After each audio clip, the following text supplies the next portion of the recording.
If you haven't heard about Anchor, it's the easiest way to make a podcast. Let me explain. It's free.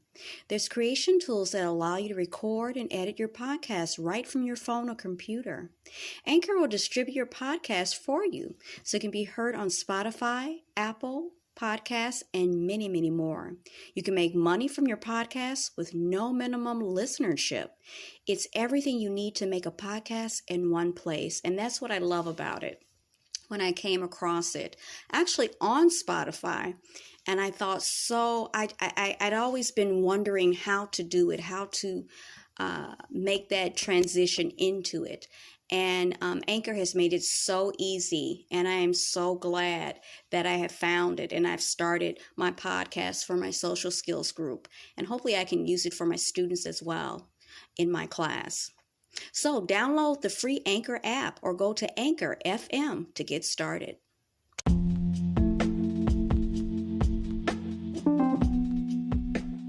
Welcome back to Teachable Moments with April.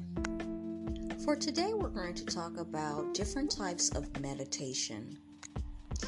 The other Wednesday for my job, my employer asked for me to talk about a story, read out loud by Oprah Winfrey, and it was the Hula Hooping Queen. And in my preparation for, this on Zoom, I wanted to do other things to supplement the story. The story is wonderful, and of course Oprah does a phenomenal job reading it. But a lot of times when I prepare classes, I like to have supplemental information and videos and activity sheets for the clients that I work with. So everything is connected, and I say that many, many times. So she asked me to do this, and I had another staff member had already done it, but I don't think that my supervisor was present for that particular class. So I agreed to do it again, because I really enjoyed it. So anyway, some other young ladies that I work with, they had told me and shared with me some experiences that they had in regards to what is called flow arts, and I personally had never heard of it. So when they told me about it, I looked it up, and of course it has to do with like gloves that have like LED lights on it, but it also included hula hoops that have LED lights in it, and all kinds of different things. And it just seemed like I felt like the universe was trying to tell me something, to pay attention to this information, because it seemed like the theme over and over again was hula hoops somehow. So then I also came across some content online, and it showed people who meditate using hula hoops. And then a lot of people, when they get involved in flow arts, they with the hula hoops, this is a way for them to combat depression and anxiety. Now, this really sparked my attention, because even though my supervisor was like, I really want you to show this video, it has nothing to do with social skills. In actuality, when I really looked closer into it, it actually did.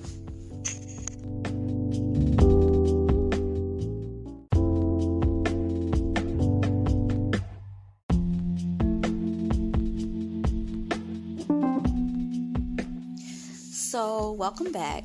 So, the hula hooping aspect of it really got me thinking, and I remember pulling up a clip off of YouTube from a newscast from Baltimore, and they were showing people during the pandemic, the beginning of the pandemic, who were meeting out in parks, with social distancing, and they were coming together to revisit, happy childhood memories of hula hooping and revisiting it. And you had men, you had women, you had people who were teenagers, you had people in their 20s, 30s, 40s, 50s, 60s, even 70s out there actively hula hooping.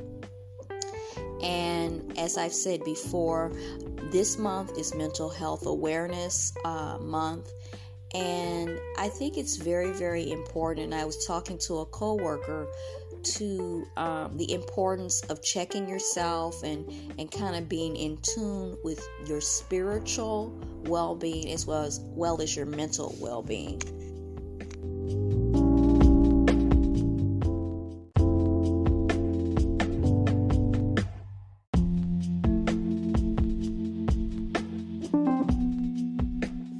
So once I did that for that particular Zoom class on this Wednesday for my social skills class, it reminded me yet again of a book that I was either given or I bought on my own on meditation.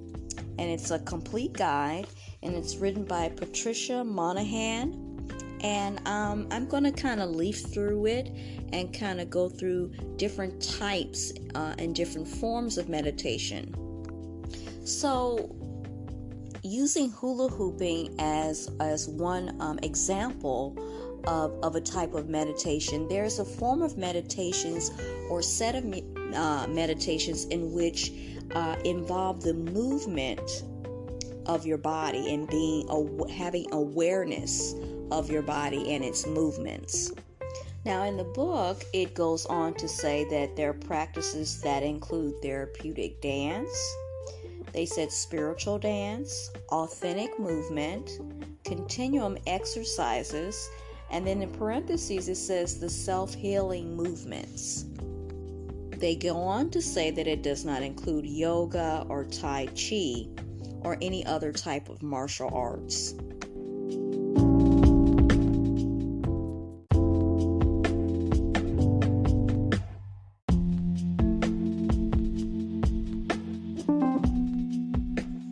It goes on to say that most meditative forms of body work start with the premise that life is fluid and constantly changing, which is indeed true, and so is the human body, which is 85% water and in a constant state of change. The goal of all meditation is the integration of mind, body, and spirit. This occurs when you are centered, aware in the moment, and moving from your body's core. In this state, you can learn in a relaxed, easy way. Instead of using your will to move your body, you can learn to use a spatial intelligence that gives you a peaceful power. It goes on to mention a young lady called Charlotte Salver, one of the founding foremothers of the tradition of somatics,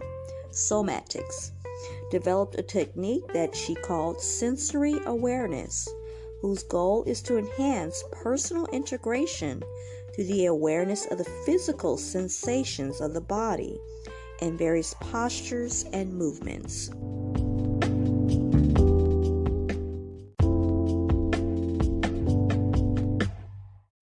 This type of meditation is based on the ideal of body awareness, which means that the mind is perceiving the body. It is a process in which one goes to the body for answers when one does not understand the issues or problems in one's life. Now, I connect to this is because a lot of times when things are going on with me, I kind of stop and I kind of look to myself. Inside of myself, I become still and I try to figure out what exactly is going on and take some time for me. I realize that a lot of times, a lot of us, including myself, are very, very busy. We become distracted with other things. But I've learned over the years that in order for me to, be at my best, is that I need to do that. Even in the most hectic times, that is something that is very important. I need to take time to just kind of stop and kind of step back from something and kind of become still and really look inside myself instead of looking to others and kind of pointing the finger and itemizing all the wrongs that have been done. I acknowledge what's going on, but I always try to go back to self. How can I improve this situation? What is really going on here? How can I attend to this and turn this around.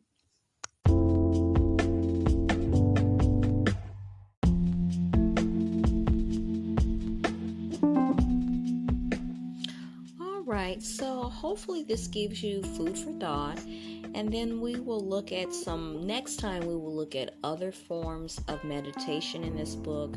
They speak of the creative meditations, which also have to do with any type of art, needlepoint, knitting, anything of a creative nature can be considered creative meditations. You also have the nature meditations, which mean people who are gardeners, people who like to go hiking, camping, taking long walks. I'm a walker. I love to walk, so that part would be for me.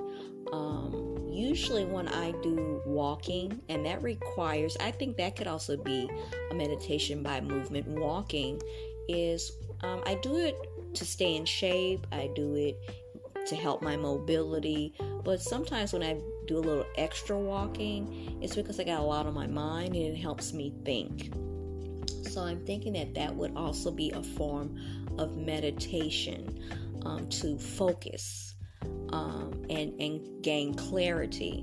Now I realize there are other types of meditation in which they do touch on in this book. I'm personally it's not my thing, is when people try to reach altered states.